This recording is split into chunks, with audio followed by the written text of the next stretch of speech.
Okay. Okay, let's begin today. Okay. Remember yesterday, and this is very simple, that there were 24 families of Kahanim, 24 families of Kahanim. Each one spent a week in the Beis Hamikdash. That was their turn. They took over the Beis Hamikdash. And then the next week, the next family. So Yehorav family first, Yedaya family second, whatever, all the way down. These are the names of the families. What I'm trying to say is that after 24 weeks, they go back again. Hold on, Lewis is joining. Hi, Lewis. We just started. Hi. Hi, we just started. Just review that there are 24 families of Kahanim that took over the Beis Hamikdash once every week. After 24 weeks, they started again. So basically 2 or 3 times a year, your family owned the Beis Hamikdash, so to speak.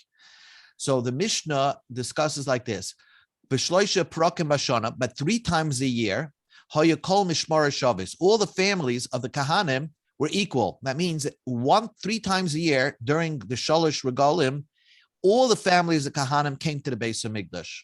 And then everybody helped out because there was a lot of karbanos being done during that time from people, private people who came to be Oile Regel. They had to bring their Shalmei Simcha, Shalmei Chagiga, and the carbon Oila. So all the Kahanim all over Eretz Yisrael would come and they can take over, or they can participate in the service in the Beis Hamikdash. The Emurei Haragolim with the karbanos of the Yom Tiv.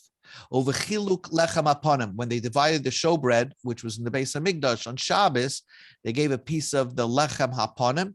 Every Kohen got a piece of it, those that were in the Beis Hamikdash.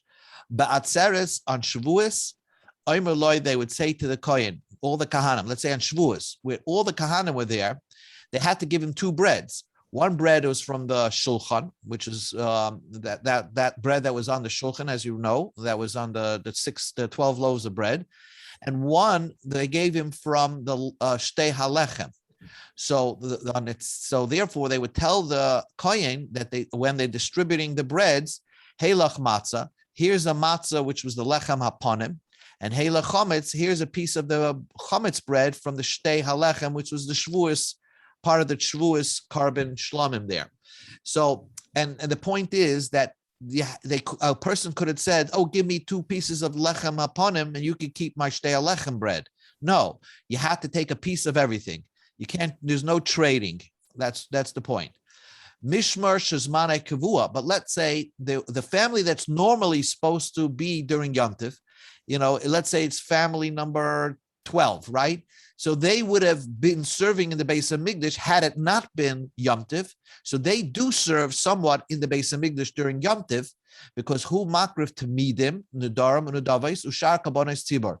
The normal carbon tamids, or if somebody made a private neder or nedava, and other certain types of karbanos tzibur, which we'll discuss in the Gemara, they take that over. That's only theirs. They're the only ones allowed to do it. So the morning tamid or the afternoon carbon tamid, for example, during the week of Yom Tiv, that mishmar, that family who own that week, they're the ones that would serve in the Beis Hamikdash and do those karbanos. So makra v'kol, they're the ones that are makra of everything. Okay, the Mishnah Gemara says a murei haragolim. Okay, what does it mean? A murei haragolim sounds like the parts of the Yom Tov of the carbon that are supposed to be separated and brought on the mizbeach. They get a chance to eat it. So the Gemara says shel gavayanu, the parts of that carbon belong on the Mizbeach. They belong to Hashem. You're supposed to burn that carbon. What do you mean you give it to the Kohen? Rav Chizda explained the Mishnah, Masha Omer Bergolim. It means to say the carbonis that was said that people brought privately on Regel. And there are parts of that carbon that a Kohen eats, like the Chazei V'shoik, the breast and the foreleg, and the skin of the carbon oila, of the oila re'iyah. Those are the things all the Kahanim that came to serve in the Beis Hamikdash that week. It was from all the families. They share in that reward of getting the chaz of a shaykh and the or and the skins of the animals. Tana Rabbanan, the rabbis taught. Menayin shekol hamishmar shavis be'emor regolim. How do you know that all families are equal when it comes to Yom Tiv? The karbonos that were brought on Yom Tiv, specifically for the Yom Tiv, all the families can participate. Talmud Loimer, the pasuk says, you see, I want you to know the breakdown of families is a Torah digger thing. It's not like it was made up later on. In the Chumash, it speaks about it. But over time, it came to the number of 24 parts to the Kahanim. So the Torah says that every week another family should serve in the Beis Hamikdash. But how do you know on Yom Tov, everybody comes back to the Beis Hamikdash, all the Kahanim come. Any Kohen could come when he wants and serve. And any Kohen could come all year and serves. Can a Kohen who's not his family for that week can come and serve? So anytime, when people all the Klal Yisrael are going into one unique city. Loya Marti, I didn't say every Kohen could come. Ela b'shasha kol Yisrael nichnosim b'shar echad. When all the Jewish people are trying to make their way to the one unique city. When is the time that Gans Klal Yisrael, that the entire Klal Yisrael is going to one unique city? That's on the Shalosh Regalim.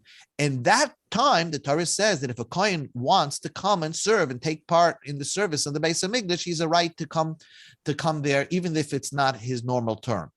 Uvechiluk lechem upon him during that time of Yom Tiv, everybody participates and can eat the lechem upon him, the showbread that was on the shulchan. Now that is not a service; they didn't do any service for that. It's just on Shabbos. On a normal Shabbos, they would divide the 12 loaves for that family that was serving on Shabbos morning. But and actually they would split it. But here on Yom Tiv, let's say Yom Tiv Chalamoid Shabbos, they would split the lechem upon him to all the kahanim there. So basically, I don't know. I mean, every kohen probably got a crumb. Tanu Rabbanim, the rabbis taught. Menayin shekol mishmar Shabbos bechiluk lechem upon him. How do I know that all families, all the mishmares are equal in the division of the lechem upon him during Yom Tiv? Of course. How do you know everybody? Talmud loyma chelik chelik yechelu. Chelik, everybody can take an equal portion they eat, right? And that pasuk is talking about Yom Tiv. So we darshan chelik avoda, just like the service, any kohen can participate and do the service during Yom Tiv. Kach chelik achila. So also they can participate in the food and eating of the service food. Umay achila, what kind of service food can they eat? Ilema b'karbonos, that they can eat the parts of the karbonos that belong to the kahanim. Do I need that pasuk to tell me that a kohen can eat the service part of the carbon? La kohen hamakrav oisu loitia. The kohen that does a service has a right to eat the parts of the carbon that the parts of the sacrifice that belong to the kahanim. So what is the point of the pasuk telling you that the kohen on regel on Yom Tiv gets a piece of the food? Once I know that he has a right to offer up the karbonos and help out in the Beis Hamikdash, certainly he can eat the food, the meats of the carbon. Ella, the pasuk is teaching you lechem upon him, that all koyens get a right to the showbread, which really there is no avodah for that. There was no service for that. The showbreads were put on one Shabbos and then left on the table on the shulchan till the next Shabbos. So there was no real avodah there. Even so, says the pasuk, that all the kahanim that came up for Yom Tov into the Beis Hamikdash to serve, they have a right to eat part of the lechem upon him. Yochol, I would have thought, af b'choivis haboy shloi machmas regel b'regel. I might have thought that that a regular carbon tamid, something that has nothing to do with the Yom Tov, I would have thought all the kahanim have a part of that.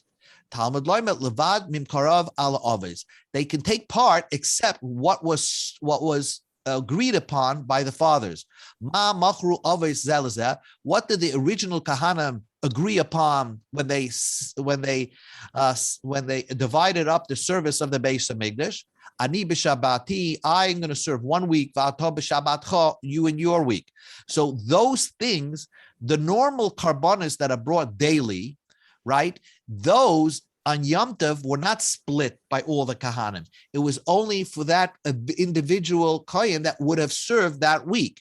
So that was agreed upon by all the families of the Kohanim from the original agreement, that one family serves 1 week, another family another week. So regular karbanos, they take charge. But karbanos that have to do with the Yom Tiv, where people are bringing extra karbanos, such as Oila Re'iyah, Shalmei Chagiga, Shalmei Simcha, all the other karbanos, all the Kahanim come and participate and can eat the food. And we just learned that not only they eat food, but they also can take part of the Lechem Aponim. New Gemara. Itmar, very relevant Gemara. We know when you build a sukkah, we learned before that you should make a shachiyonu, but we don't, because a lot of people are not building their own sukkah. They live in a building or whatever. Most people are not building their own sukkah. So you make your shachiyanu when you first night of sukkah. So what happens? The first night of sukkah, what should you make? What bracha should you make first? Rav said sukkah. You make a bracha on the sukkah because that is the yontif, leisha b'sukkah. V'achakach zaman, and then you make the more common bracha, which is shachiyanu. Shachiyanu you make even on anything, a new fruit, a new suit. Shachiyanu is also made for the yontif, So Rav's opinion is, after Kiddush, you make a leisha b'sukkah first, and then you make a shachiyanu. Rabba Baba Chana Ama Zaman. First you make a shechiyanu, v'achakach, and then you make sukkah. First you make a shechiyanu first, and then you make the bracha of sukkah. So the Gemara explains. Rav Ama sukkah. First you make the bracha leisha b'sukkah v'achakach zman, because chiyuv v'yom adif. The obligation of the day. Or if you got muted. Yeah. Oh, I got muted. Okay, one sec. You're not loud anymore. No. Okay. No, Okay. you're Got fine. it. That's Okay. fine. I'm gonna. Yeah, I can make the volume louder. Okay. Thank you for telling me. So again, Rav's opinion is that what? You should make a leisha b'sukkah first. Why should you make a leisha b'sukkah first and then make shechiyanu? Because chiyuva the yoma odef, the obligation of the day, is more important. It's more important to make a leisha b'sukkah than to make a shechiyanu. Rabba Babachana said zaman va'achakach sukkah. You should first make a shechiyanu, and then you make a leisha b'sukkah. Why? The old reason, tadir, something that comes often, v'she'ena tadir, something that does not come so often, which is the bracha of shechiyanu comes often. You can make it on new fruits, a brand new suit, a new car. So that is a common bracha. And the uncommon bracha is leisha b'sukkah. So tadir kaidim, the common bracha takes precedence over the uncommon bracha. So the Gemara says like this. Lema, would you say Rav v'Rabba Babachana, Rav, the argument between Rav and Rabba Babachana, the plukta de Beis Shammai uBeis Hillel kamipi kalgi. They're arguing a very similar argument that what Beis Shammai and Beis Hillel argued. The Tana Rabbanim, the rabbis taught. Let's say Kiddush Friday night. So there are Devarim shebei Beis Shammai Beis Hillel ba'Seuda. There's an argument, the known argument regarding Friday night's meal between Beis Shammai and Beis Hillel. How do you make the Kiddush? Beis Shammai, I remember Beis Shammai says, Mavarach al Yom, you make Asher Kiddushanim Mitzaysa v'Ratzavanu, and then V'achakach, and then afterwards, Mavarach al Yain, you make the Bari Priya Gafen. So make Kiddushan Ratzavanu, and then Bari Priya Gafen. Beis Hillel says, Mevarech al hayayin. First, you make a bracha on Bari Priya Gafen. V'achakach mevarech al hayayin. Then you should make the bracha on that talks about Shabbos. So the Gemara explains. First, you make a bracha on Kiddush, and then you make a Bari Priya Gafen, because Shahayoim goyrem leyayin sheyavoy. The day causes that you should have wine. Okay.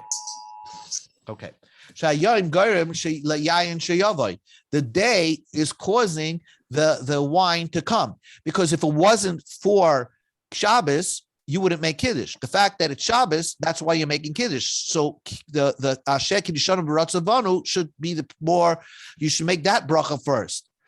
And another reason, ukvar Kiddush hayom, first you're in shul and it's already Shabbos, ba'adayin yayin leba, and you didn't sit down for your meal. So what bracha should you make first? Says Beis Shammai, Asher Kiddushaну b'mitzvah v'ratzavanu, and then at the end of Kiddush you make Bayra Pri Hagafim. This was the opinion of Beis Shammai.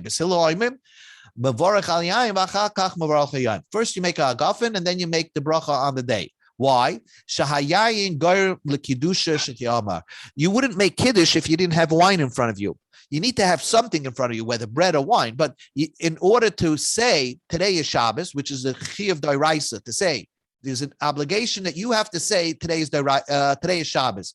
In other words, the Chumash says you can't just sit quiet on Shabbos and not say one word.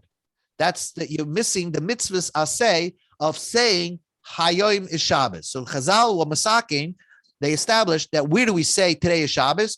By the Kiddush over the cup of wine. Therefore, the wine, because you have a cup of wine, now you could say today is Shabbos. So therefore, you should make a Bayra Pri Hagafim first and then say the Kiddush. Davar Acher, and this is the other reason, Birchas Yayin Tedira, making a Bayra Pri Hagafim is the common bracha. Ubirchas Yayin Eina Tedira. And the saying Asher Kiddushaну b'mitzvah v'ratzavanu about Shabbos is the uncommon bracha. Tader v'sheina tader. Common bracha, not so common. Tader koidim, the tader says first. So Lema, once you say Rav, the Amar Beis Shammai, Rav who said that you make a leisha basukah. Rav who said you make a leisha basukah first. Hold on a second. Rav who says you make a leisha basukah. He holds. Oh, hold on. Yeah. Rav who says you make a leisha basukah. He holds like Beis Shammai. Rabba Babachana, the Amar Beis Hillel. Rabba Babachana will hold like Beis Hillel, and who says that you make the Bayra Pri Hagafim first.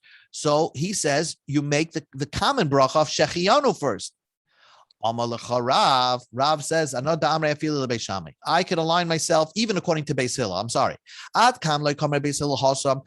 The reason why Beis Hillel says you make a Bayra Pri Hagafim first, Ella, because Hayayin Garim LeKedushin Shtei Amar. The only reason why you're saying Kiddush is only because you have wine in front of you. So therefore, Beis Hillel says, make the Bayra Pri Hagafim first, and then you say something about Shabbos.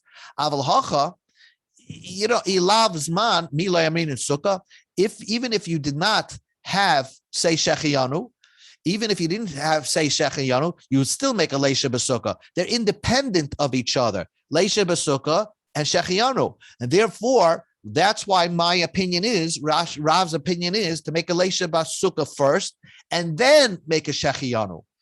That's Rav's opinion. Rabbi Babachon says, I could align my opinion even according to Beis Shammai.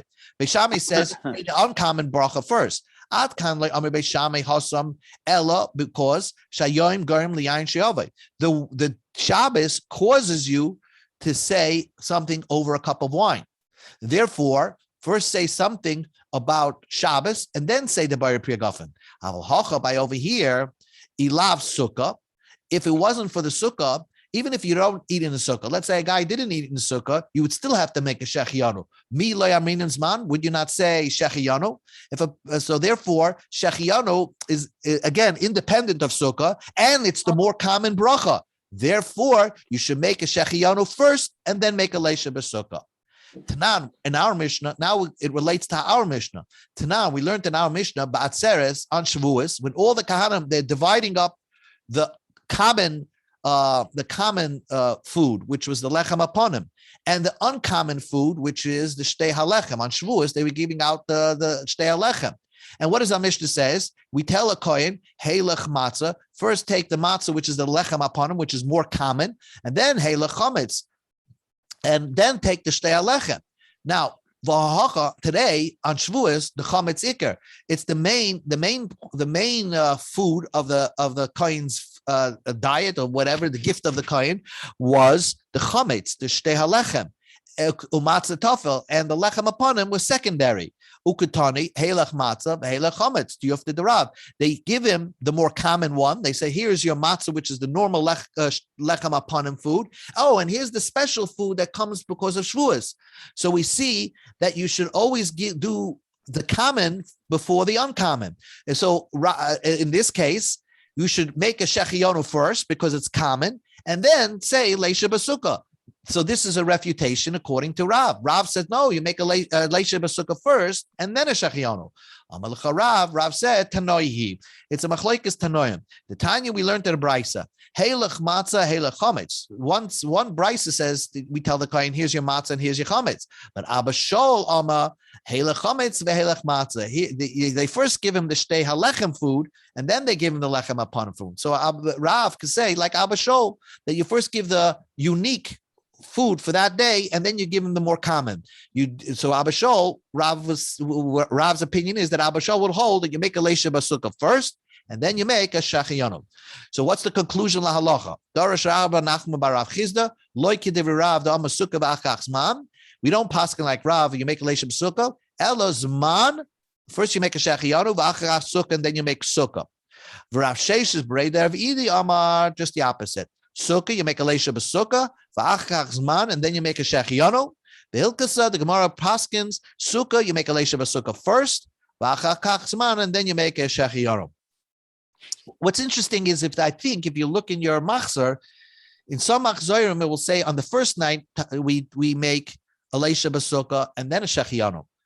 But there's a minig Yisrael that on the second night, like in Chutz La'aretz, which we make a shechiyanu on the second night, you do the opposite. You make a shechiyanu first and then on a sukkah. And I think the reason is, I think a lot of people have that minig. They switch it on the second night. And the reason is because on the first night, you want the shechiyanu to apply also to the building of the sukkah. So first you make a leisha b'sukkah, and then you're going to make a shechiyanu. But on the second night, you revert back to our common rule, which is that the more common bracha should take precedence over the uncommon bracha. So that's why we do that way. Mishmar shezman hakvua shar kabanas tzibar latuye mai. What is that coming to include? That the normal family takes over. Latuye parhem dov shatziba v'sirabai dezara. These are special, unique karbanos that sometimes a tzibor would bring if there was a big mistake in Bezdin on a certain psak of kares, that they paskin that you're allowed to do something, or they paskin if Bezdin said you could do avodah zara in a certain way and they made a mistake. So there's one carbon tzibor that everybody brings to bring atonement for Klal Yisrael for doing this aveira. On that, the Mishnah says the normal family that served in the Beis Hamikdash, they're the ones that do that service. And not only that, the normal family can do everything. What does that mean? Latuya mai, latuya kayet samizbeach. That means that there are karbanos that were brought on the mizbeach that were like there was a charity box in the Beis Hamikdash. When the mizbeach did not have any karbanos on them, so they would take money from that charity and they would just buy a carbon just to keep the mizbeach busy. Then, in other words, let not the mizbeach have nothing to do. It has to be busy burning karbanos. And if nobody had karbanos to bring, there was a charity box there. There was a box called Kayetz Mizbeach where they bought karbanos and just brought it for the sake of having a carbon on the mizbeach. In case on Sukkot, for whatever reason, they brought a Kayetz Mizbeach carbon, the normal family that served in that week, they would do that carbon. Next. Now here comes the Gemara. Here comes something interesting. Here. So Yom Tiv Sasamuch LaShabbos. The Yom Tiv that's, if you go to a Pesach program, Lahavdil, they always have the opening barbecue. Okay, so Lahavdil, they used to have the Kohanim from all over the place. They would come early, prior to Yom Tiv. Let's say Yom Tiv comes out on a Sunday. So the families started to arrive Friday already to be there for the start of Yom Tiv on Sunday. So what the Mishnah is saying is you got to feed these Kahanim.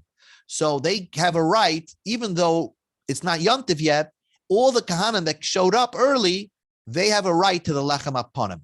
Yom Tiv Hasamach LaShabbos. Yom Tiv that was very close to Shabbos, that means Bein Milfanel. Whether Yom Tiv comes out, let's say Yom Tiv comes out on Shabbos. The last day of Yom Tiv comes out on Shabbos, and Sunday is Sunday. The last day of Yom Tiv is on Shabbos. So then Bein Melachrel I'm sorry. If the last day of Yom Tiv was on a Friday, then the people had to stay over Shabbos, even though it's not Yom Tiv. Or the first day of Yom Tiv is on a Sunday and people came early. So in those scenarios, even though it's not a Shabbos Yom Tiv, all the mishmaris could divide in the lechem aponim. You don't penalize a kohen for coming early, but he had to come early because Yom Tov is starting on Sunday, or Yom Tov ended up Friday and he couldn't get a chance to go home. So all the mishmaris can divide up the lechem aponim. But let's say there was a day interruption. In other words, the first day of Yom Tov is on a Monday, right? So technically, the Kohanim didn't have to show up Friday; they could have showed up on Sunday. So then, Mishmar Shzmanei Kvua Hayanoitel Eser Chalis, the Mishmar that normally had the normal service of the week for that week, they would take 10 of the loaves. Mamas Akev, those that came early, Noitel Stein would take 2 loaves. Uvashar Yemais Hashana, and all other days of the year. How did they divide up the 12 loaves of bread? How did they divide it up? So remember, a family took over on Shabbos. One family finished up in the middle of the Shabbos, and the next family took over in the middle of Shabbos and finished up till the next Shabbos. So Hanichnas Noitel Shesh, the family that's taking over will take 6 of the loaves. V'hayoytze, and the one that's just leaving on Shabbos, Noitel Shesh, they would take 6 of the loaves. Rabbi Yehuda says, Hanichnas Noitel Sheva, the one taking over would take 7 loaves. V'hayoytze, the one that's leaving, Noitel Chamesh, would take 5. And the Mishnah says, Hanichnas Cholkim B'tzofim, V'hayoytzim B'darim. The ones that would take over, they would eat their lechem aponim bread on the north of the Beis Hamikdash. V'hayoytzim, those that were leaving, would only do it on the south. So, right? So this was the picture. Again, they took the lechem aponim bread from the shulchan, obviously. The ones that were taking over, they would eat their loaves on the north, right over here, to show they're now taking over. And the ones that were the family that was leaving on Shabbos, because that's by Shabbos afternoon they leave. So there they would eat their loaves on the south side. Next says the Gemara, the Mishnah, La'olam Bilga. There was a family called Bilga, and okay. So let's look at the Bilga family. We'll call them Bilga is family Tezvav 15. This family, something was wrong with this family right over here. Bilga family, there was something majorly wrong, and the Chachamim said, "La'olam chalekas b'darim." Their family could only eat the lechem aponim on the south. The tabata kavua, that means their ring was shut. That means in the Beis Hamikdash there was rings. You can see it over here. Special rings that this kohen. Let me just see. There were rings that they shechted the carbon. They put carbonis into the rings. Every family had their own ring where they put that right over here. You can see it. They would put their ring. They put the animal through this ring to hold it down. It was an honor for the family to have it. This is our ring in the Beis Hamikdash. This family destroyed itself, and therefore they closed up their ring. It was like always locked. The next thing is v'chaloina susuma. Their window was always shut, which means, again, that there was a place in the Beis Hamikdash where along the side of the sanctuary, they had lockers over there where each family kept their special knives to slaughter animals. This family, they shut off their locker, and their locker was closed forever because of something bad that this family did. So the Gemara is going to explain what happened. So first the Gemara explains, what is the shot in the Mishnah?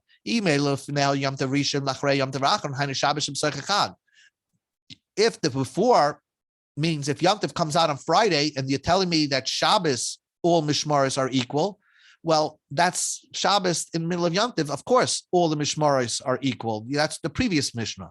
Ella, you must understand the Mishnah is Lefanel means if Yom Tov comes out means Yom Tov Achron.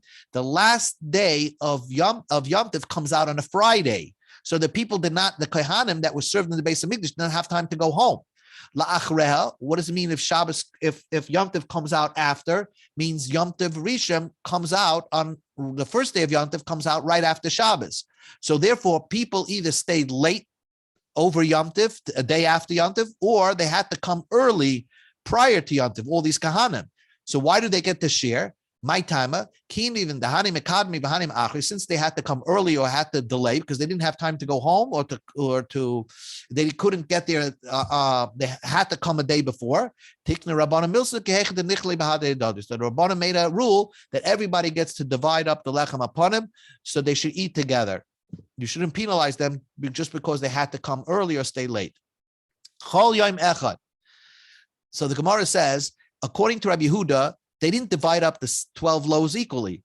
The new coming family ate 7. The old coming family ate 5. So the Gemara says, why did they give the new coming family an extra 2, right? They gave them 7 and they didn't divide it equally. Because they had to shut the doors in the Beis HaMikdash. Remember, there's so much doors all around the Beis HaMikdash, and this incoming family had to shut the doors even though they didn't open it. So we gave them an extra 2 loaves. So the Gemara says, dal badal. Let them take 6 now, because eventually next Shabbos, another family is going to have to close the doors. So it's always going to equal out that one family is going to be closing the doors the following Shabbos. So anyway, let's divide it equally, 6 and 6. Although the incoming family had extra work one week, but they have less work the following week. Abaya says, Botzina Tava Mikra, a small squash is better than a big squash. In other words, if they would wait you could do it that way and get everybody equal. But right now, we don't know what's going to happen next week. Right now, they're doing extra work of closing the doors, and therefore, we want to give them 7. In other words, it's like a farmer who wants to give somebody a present. So he says, I could give you a small pumpkin right now, but if you wait a week or 2, I can give you the same pumpkin. It's going to be larger because it stayed in the ground or stayed on the tree longer. So it's better to take it now because you don't know what's going to happen later. Maybe the farmer will change his mind, not give you anything. So that's the concept of that. We give the incoming family an extra 2 now for the work they're doing now, even though they're going to end up doing less work later on. Amar Rav Yehuda u'v'musafin cholken. By the musaf, they would divide it up. Meisave. In other words, even the musaf they would allow to eat. Not only the lechem upon him, but the musaf of the Yom Tov they would eat.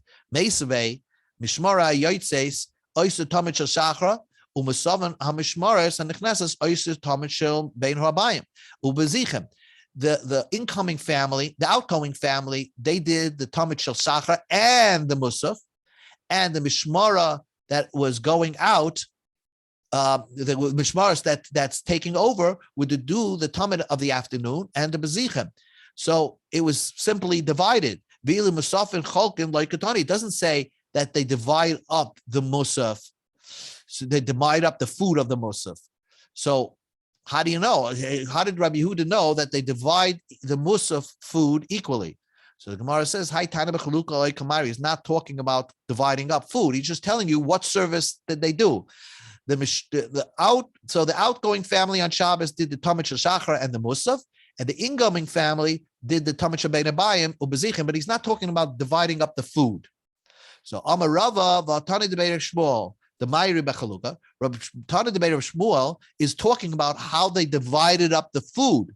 And he doesn't say you divide the musaf. So probably they gave the musaf to the family that did the musaf, which was the family that's leaving.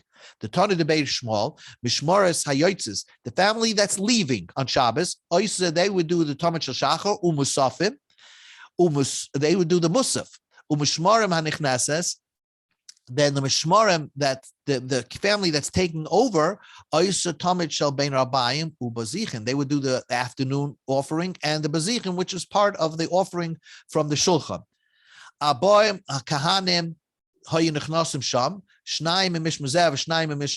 Four kahanim would enter the heichal, the sanctuary, 2 from each family. They divide up the food of the lechem upon him.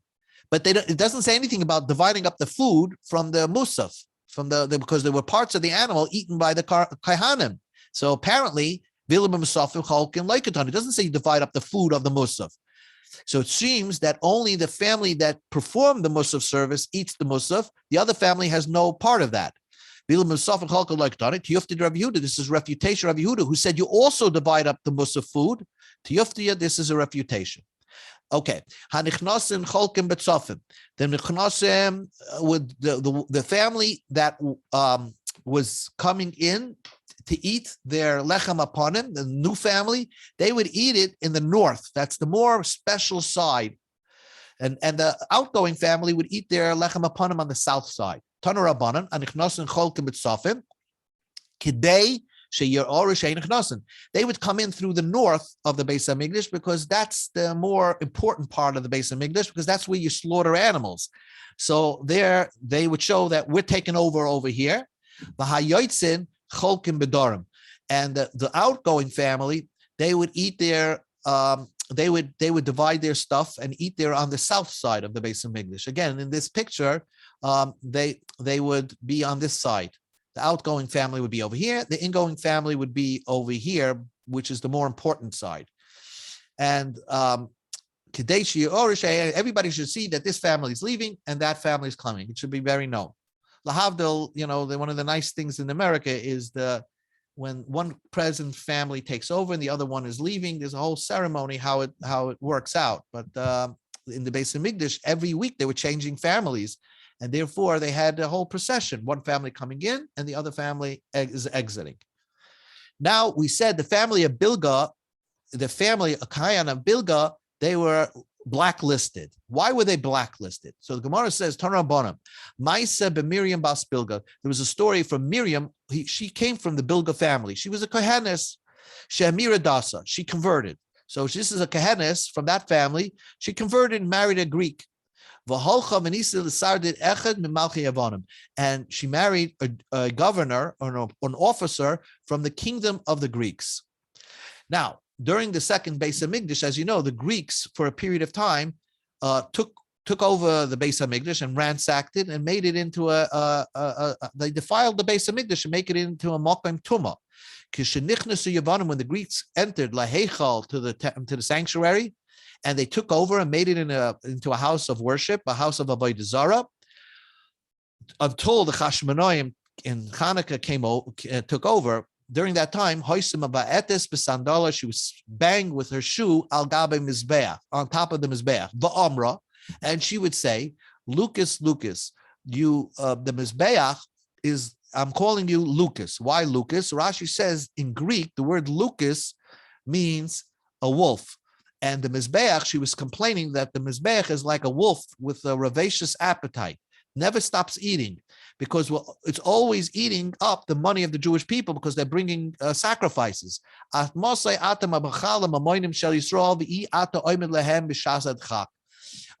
are you going to stand by and waste the money of the Jewish people by taking in sacrifices, and you're not going to stand to them when they're in the need? So now, eventually the Chashmonaim came in and rededicated the temple and kicked the Greeks out. But when the Chashmonaim took over, right, and they rededicated the temple, they punished this family. When the Chachamim heard about what she did, they closed up this family's ring and closed and locked their locker room, their window where they put their knives. They blamed the whole family because of this woman. I just want to point out, when I looked up on the internet, Lucas, Rashi says it's a Greek word meaning wolf, but it says that it also means that the source of the word is also Greek, and it means bright star or bright light. And I think that it could be that she also felt in her badness that she felt that the Mizbeach is the bright light of the Jewish people. And the reason why she converted is because it costs, it's very expensive to be a Jew. So that's why she converted. But she felt bad as the Beis Hamikdash was being defiled. So in her soul, although she was married to a guy and she converted, she felt very bad as they were destroying and violating the Mizbeach. The Yesham and others say Mishmarta Shayalova. The reason why they punished the family of Bilga is because their family always walked in late. On Shabbos afternoon, they walked in very late into the base of Mikdash. So V'nichnas Yeshevav, so the family of Yeshevav, Achiv, Imai, V'shimash Tachtav, the family of Yeshevav stayed longer and they took their place. Normally, if you're a neighbor to a Rasha, you don't benefit. Shcheni Bilga Nishtakru, the family that was the neighbor of Bilga, which was Yesheva family, the next on the list, they benefited because since Bilga didn't show up, they took over and they, performed the afternoon service of Shabbos. Now, Bilga will forever eat there, even if they're the incoming family, they're always eating in the south, and Yeshevav always will eat in the north. Even though they're exiting, they're going to eat their lechem upon them in the north. Concludes the Gemara. It makes no sense. I understand why they punished the whole family, because the whole family always showed up late when it was their turn. That's why they punished the whole family, because the whole family had this tardiness in them and they never showed up on time when it was their turn. According to the opinion that what Bilga did wrong was because Miriam Bas Bilga, because one girl, Shamira Dasa, one girl in the family converted. Mishabrate Kansina later today, because of one daughter, do we cancel the family? Amar Abaye, yes. Kida Amre in Ashe, like people say, Shuta the Nunuka, what a child talks about, Beshuka, the speech of a child in the street, Oidavua means either the child hears it from the father, Oidaime, or his mother. So, but what happens is the reason why she converted and called the Mizbeach Lucas, it's just a money waster, is she probably heard of parents speak derogatory about the Mizbeach. In Yiddish, there is a saying, forgive me for interrupting, that's right. I can understand it. If whatever that comes out of the big mouths, the kids spit it up. That's right. Very good. I got to remember that. So, but the Gemara asks, because of their father and mother, because of Bilga's father and mother, the whole family gets punished. It's just one family with one daughter, one father and mother, one daughter. The whole family gets knocked away. Woe to the Rasha, woe to the Shcheni, to the neighbor. We want to end off something good. It's good for the neighbor. In other words, the whole because one family within Bilga family was not so good, the whole family is punished. Woe to the Rasha, woe to his neighbor. But when it's the opposite. When it's tzaddik is your neighbor, it's good to your. It's good for the, if you have next to it tzaddik, it's good for the tzaddik. Will be good for the neighbor. The Gemara wants to end off on something positive. That's why it says this. And Rabbi, I just end off with Rabbi Feinstein used to say that he growing up in America. In his experience, he said that the parents that were that would come home on Shabbos and say how tough it is to be a Jew and to make panosa. So during that time, so the kids, when hearing that often expressed by the parents, they didn't want to be from anymore because the family, even though they kept Shabbos, the next generation didn't want to put up with that stress. So they left. Right. But it's in Rabbi Yaakov Yosef's book that that generation that worked so hard and the Shabbos and everything else, they kvetched about it. And then the other kids like, what do I need this for? And why do I need this stress? That old generation, right. There's like the early 1900s, a lot of them just, that was it. They're never no longer for, what do I need this for? Sure. And then can you repeat the last line? I lost the audio that the Gemara in a positive note. First it says Oila Russia. When something happens to Russia, you got the neighbors also get punished. Right. But when something good happens to a tzaddik, toiv tzaddik, something good happens to the neighbors. That's how the Gemara wants to end off positive. Really, the Gemara could have ended off over here. This is where the Gemara should have ended off. That the Bilga family ruined it for the rest of the family.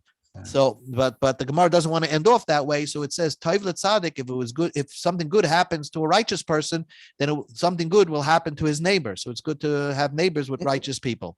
Baruch, it's interesting. If something bad happens then something bad will happen. Yeah, they that's always that way. Yes. Nice. Baruch, it's interesting that the sukkah would end up with talking about neighbors, and right now we're all in the public. We're outside in the sukkah, behaving. Matovu Olecha Yaakov. It's interesting that there's always a reason why the Maseches ends with a certain concept, and it's totally why would it end this way about neighbors? But we're all outside now. Yeah, We it's have to funny. behave ourselves. It's You true. know, where I live, where we have the sukkah outside, I hear the next door neighbor singing this one Exactly. screaming that. And because because the whole idea of we get a bracha when we're talking about Bilam, Matovu Ohalecha Yaakov. We're in our tents and we kind of turn our tents because of modesty and the way we speak and the way we behave. And maybe it's appropriate that it ends this way. Right. Excellent. Because we all hear each other during Right, the exactly. for the night. Beautiful. Exactly, we're open. Yeah. Beautiful. Everybody Baruch, take a glass of shkoyach to you, wine. Baruch. I Yes. don't know how you do it, but you do it. That's why you're Magid Shir. It's beautiful. Good. Yeah, Everybody yes, take a yes. sip of wine, and whoever Yep, can make yep. a kaddish, make a kaddish. I'm I'll gonna make do a it sip of tomorrow. wine Yes, and say this ending. Thank you.